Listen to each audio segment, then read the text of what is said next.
It was an ordinary morning in the sprawling mansion of Daniel Sterling, a self-made millionaire whose life was built on discipline, hard work, and an unshakable love for his 7-year-old son, Oliver. The grand house, filled with luxury and elegance, often felt too big for just the two of them.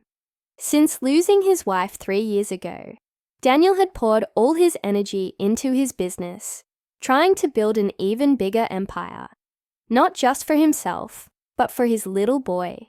He was determined to give Oliver everything he had never had growing up. But wealth came with its own burdens, with endless meetings, travel, and responsibilities. Daniel relied heavily on the house staff to care for Oliver while he was away. Among them was Maria, the cleaner, a quiet middle-aged woman who had worked in the mansion for nearly 2 years. She was diligent, respectful, and never caused trouble. Daniel barely noticed her, to be honest. She was just there, like the polished floors and the expensive furniture. One evening, Daniel returned home earlier than usual. The house was unusually quiet. He expected to hear Oliver's laughter or the sounds of cartoons from the living room, but there was only silence. A strange feeling crept up his spine. He placed his briefcase on the table and called out, "Oliver, no!" Response. His heart pounded as he walked through the vast house, checking room after room. When he reached Oliver's bedroom, he found the door slightly ajar. Peeking inside, he saw Maria sitting on the floor with Oliver. The two of them engaged in quiet conversation. His son's tiny hands were clutching something that made Daniel's breath hitch. It was an old tattered photograph. "What's going on here?" Daniel's voice was sharp, cutting through the air like a knife. Oliver flinched and quickly hid the photo behind his back. Maria's face turned pale as she rose to her feet. "Mr. Sterling, Daniel's eyes narrowed as he stepped into the room. "Oliver, what is that?" His son hesitated before slowly revealing the photograph. Daniel snatched it from his hands and froze. His chest tightened as he stared at the faded image. It was impossible. It didn't make sense. The photograph was of a much younger Maria, holding a baby in her arms. But it wasn't just any baby. It was Oliver. A sharp ringing filled Daniel's ears as he struggled to make sense of what he was seeing. What is this?" His voice shook, a rare moment of vulnerability slipping through his usually composed demeanor. Maria swallowed hard, tears welling up in her eyes. "Mr. Sterling, I can explain." "Explain?" His voice was louder now, filled with panic. He turned to Oliver, his hands shaking. "Where did you get this?" Oliver's innocent eyes darted between his father and Maria. "She gave it to me," he whispered. "She said she knew me when I was a baby." Daniel's entire body stiffened. The world around him seemed to blur. How could this be? Maria had been nothing more than a cleaner in his house, someone he barely noticed, someone who had never overstepped any boundaries. And yet, here she was, holding a piece of his past that she should have never had access to. His mind raced. Had she taken the photograph from somewhere in the house? No, that wasn't possible. He had never seen this picture before. "Tell me the truth, Maria," he said, his voice dangerously low. Right now, tears spilled down Maria's cheeks as she clasped her hands together. "Please, Mr. Sterling, I never meant to hide this from you. I was waiting for the right time. I wanted to tell you the truth. But I was afraid. Afraid of what you would do if you found out." Daniel's hands clenched into fists. His throat was dry, his pulse erratic. "What truth?" Maria took a deep breath, her voice trembling. "I know this is hard to believe, but I was there when Oliver was born." Danielle's heart nearly stopped. "What?" Maria looked at Oliver with eyes full of emotion. I was more than just a cleaner in your life, Mr. Sterling. I was someone you once trusted. Daniel shook his head, stepping back as though the walls were closing in on him. No, that's not possible. His breath came in shallow gasps. I don't understand. Maria wiped her tears and took a shaky step forward. I've kept this secret for too long, and I know you have every right to be angry. But, Mr. Sterling, the truth is, I once held Oliver in my arms before you even knew he existed. The weight of her words crashed down on him, leaving him paralyzed. The ground beneath his feet felt unstable, as if everything he had ever known was suddenly a lie. His voice was barely a whisper now. Who are you? Maria's lips trembled. I was the nurse who helped deliver your son. The room fell into an unbearable silence. Daniel's mind spiraled into chaos, memories flashing before his eyes. His wife's difficult pregnancy, the long nights at the hospital, the doctors, the nurses. But why would a former nurse be working as his cleaner? And why would she have this photograph? Maria exhaled shakily. But that's not all, Mr. Sterling. There's something else. Something you need to know. Daniel stared at her, his chest tightening as fear and anger clashed inside him. What do you mean? Maria hesitated, looking at Oliver with sorrow in her eyes. Then she met Daniel's gaze and whispered, The night your son was born, something happened. Something I've carried with me for 7 years. And I can't hide it anymore. Daniel felt his knees weaken.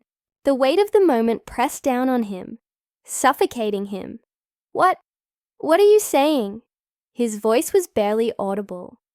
Maria's eyes filled with a deep sadness. Mr. Sterling, your son was never supposed to be yours. Daniel's world shattered in an instant. Daniel felt like the air had been knocked out of his lungs. His mind refused to process Maria's words. Your son was never supposed to be yours.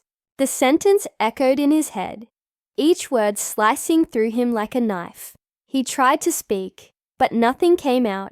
His hands trembled as he stared at Maria, searching for any sign that this was some kind of sick joke. But her eyes held nothing but sorrow and truth. Oliver, still sitting on the floor, looked up at his father, confusion written all over his small face. Dad, he said softly. Daniel forced himself to breathe. Maria, he said, his voice dangerously low. Explain.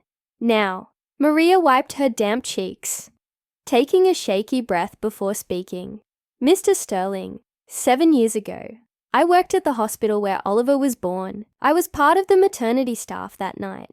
Your wife, she had a difficult labor. It was chaotic. There were complications, and the doctors were rushing between different patients. She swallowed hard. And that's when it happened. Daniel's jaw tightened.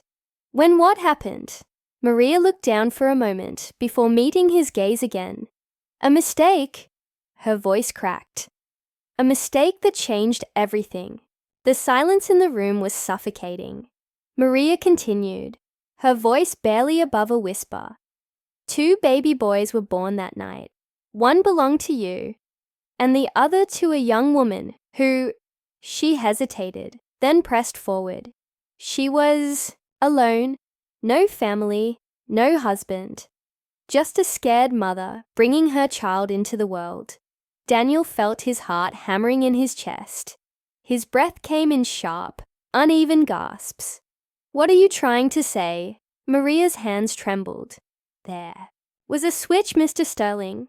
Her eyes filled with regret. Oliver, he wasn't the baby your wife gave birth to. The room spun. Daniel staggered back, gripping the edge of Oliver's bed to steady himself. No. His voice was raw, almost unrecognizable. That's impossible. My wife. She held him. I held him. Maria nodded, tears streaking down her face. You did. And I swear to you, no one knew. It wasn't intentional. The hospital was overwhelmed. And somehow, in the rush of that night, the babies were placed in the wrong cribs. No one noticed. And by the time they were discharged, it was too late. Daniel clenched his fists, his nails digging into his palms. You expect me to believe this? After 7 years? I didn't know at first, Maria said quickly. I left the hospital soon after. But a few years ago, when I started working here, I saw Oliver. And something inside me just knew. Her voice broke. I saw his face, his features. And I started remembering. That night, I went back to the hospital records. I dug through files, and I found it, the truth. Danielle's body was rigid, his mind racing through memories. Oliver's first steps, his first words, the way he clung to him after his wife's funeral. Every moment, every milestone. Could it really be a lie? Why didn't you tell me sooner? He demanded. Maria choked back a sob. Because I was afraid. Afraid of what this would do to you, to Oliver, and... She hesitated, looking away, because I knew what it would mean for the other boy. Daniel stiffened. The other child. Maria nodded. Your biological son. The boy you were supposed to take home that night. The realization sent a cold shiver down Daniel's spine. Somewhere out there, another boy, his real son, had been growing up in a completely different world. A boy who should have been raised in his home, under his care. His hands shook at the thought. Where is he? Daniel asked, his voice hoarse. Maria hesitated before answering. He didn't have the same life as Oliver. Danielle's breath caught. What do you mean? She lowered her gaze. The woman who gave birth to him. She struggled. She had nothing. No family, no money. She tried her best, but life was cruel to her. And about 2 years ago, she passed away. A sharp pain stabbed through Daniel's chest. He felt like he was drowning in a reality he couldn't escape from. What happened to the boy? Maria swallowed hard. He ended up in foster care. He's been moving from home to home ever since. Daniel's legs nearly gave out. He gripped the wall for support, his mind in complete turmoil. While Oliver had been growing up in a mansion, with private tutors, vacations, and everything money could buy, his real son had been bouncing between strangers, struggling to survive. The weight of it was unbearable. He turned to Maria, his voice shaking with barely controlled anger. And you let this happen? You knew and you said nothing? Maria's face crumbled with guilt. I wanted to, Mr. Sterling. I did, but I had no right. Legally, officially, Oliver is still your son, and the other boy, She broke off, wiping at her tears. I didn't know how to tell you without destroying everything. Daniel's breathing was ragged. He turned to Oliver, who had been silently watching, his small face full of confusion. He had no idea what was happening, no idea that his entire world was being rewritten before his eyes. Daniel dropped to his knees in front of his son, his hands gripping Oliver's shoulders. Buddy, he said softly, forcing a smile that felt like it was cracking his soul in half. Everything's okay.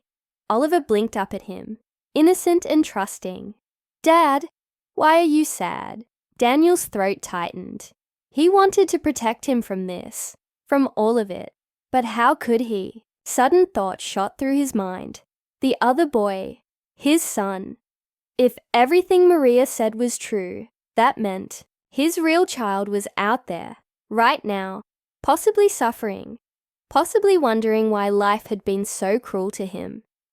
A new kind of determination filled Daniel's chest. He wasn't just a businessman. He wasn't just a millionaire. He was a father. And no matter what happened next, he had to find his son. He looked up at Maria, his voice no longer shaking, but firm. Tell me everything you know, now." Maria wiped her eyes and nodded. "I'll help you find him, Mr. Sterling. I promise." But neither of them were prepared for what they would discover next. Daniel barely slept that night. His mind wouldn't stop racing, replaying Maria's words over and over again. Somewhere out there, his real son, his flesh and blood, was alone in the world, bouncing between foster homes, unaware that his father was alive and searching for him. The weight of it was unbearable. He had spent 7 years loving and raising Oliver, believing him to be his own, and in many ways, Oliver was his son, no matter what the truth said. But there was another boy, lost, forgotten, and Daniel had to find him. By morning, Maria had provided everything she knew. The boy's name was Leo. He had just turned 7 and had recently been moved to yet another foster home on the outskirts of the city. Daniel wasted no time. He made calls, used every resource he had, and within hours, he was on his way. His driver sped through the streets while Daniel sat in the back, his hands clenched into fists.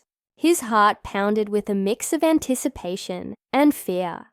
What if Leo didn't want to see him? What if he had already been adopted? Or worse, what if he had given up on ever finding a family? When the car pulled up to a small worn-down house, Daniel stepped out, his pulse hammering. A woman in her 40s opened the door. She was one of the foster parents. "Mr. Sterling?" she asked, startled. I wasn't expecting you." "I need to see Leo," Daniel said urgently. "Please." The woman hesitated. "Leo's a quiet boy. He doesn't talk much. He's been through a lot." Daniel's chest tightened. "I just want to meet him." The woman nodded and stepped aside. Daniel walked in, his heart pounding harder than it ever had in a business, meeting or financial deal. And then he saw him. A small boy sat on the couch, his thin frame curled up as he focused on a book in his lap. His dark hair was slightly messy, his clothes a little worn, but when he looked up, Daniel felt his breath catch. He was looking into a mirror of his own childhood. Leo had his eyes, his face. The resemblance was undeniable. The boy blinked up and at him, wary and unsure. "Who are you?" His voice was quiet, hesitant. Daniel swallowed the lump in his throat. He stepped forward carefully, crouching down so he was at eye level. "Hi, Leo," he said gently. "My name is Daniel." He hesitated, then took a deep breath. I think I might be your father." Leo's eyes widened. He stiffened, gripping the book in his hands. "My father," he whispered, as if the words were foreign to him. Daniel nodded, his throat tight. "I just found out. I've been looking for you." Leo didn't speak. He just stared, his young mind trying to process something too big for him to understand. The foster mother spoke softly. "Leo, sweetheart, remember how you always wondered about your family?" Leo's lips parted slightly. "My mom..." His voice wavered. "She told me my dad was gone." Daniel's heart clenched. "I didn't know, Leo. I swear I didn't. If I had..." His voice broke slightly. "I would have found you sooner." A long silence filled the room. Leo studied Daniel's face, as if searching for something. And then, in a voice so small it almost broke Daniel completely, he asked, "Are you here to take me home?" Daniel felt his vision blur with unshed tears. He reached out carefully, not wanting to scare him. "If you'll let me, Leo, if you want to come home, I will never leave you again." Leo hesitated. Then slowly, he placed his small hand in Daniel's. And that was it. That single moment, fragile, hesitant, but full of silent hope, changed everything. Daniel took Leo home that very day. The transition wasn't easy. Leo was quiet, guarded, unsure of his place in this new world. But Daniel was patient. He spent every moment reassuring him, showing him what it meant to be loved, to be wanted. And then there was Oliver. Daniel had feared how Oliver would react, worried that he'd feel replaced or confused. But when Oliver met Leo for the first time, he simply smiled and said, "I've always wanted a brother." Leo had looked at him, surprised, and for the first time in what felt like forever, he smiled. Days turned into weeks, weeks into months. Slowly, Leo began to open up. He laughed more. He played with Oliver. He called Daniel Dad. One evening, as Daniel tucked both boys into bed, Leo looked up at him and whispered, "Do you think my mom would be happy?" Daniel felt his heart ache. He brushed a gentle hand through Leo's hair. "I think she'd be really happy," he said softly. "She loved you so much, Leo. And I promise, I'll love you just as much." Leo's eyes shone with emotion and, for the first time, he wrapped his arms around Daniel's neck, holding onto him tightly. And in that moment, Daniel knew family wasn't just about blood. It was about love, about showing up, about choosing each other every single day. His world had been shaken, turned upside down by a truth he never saw coming. But in the end, it led him to something even greater, a family, complete,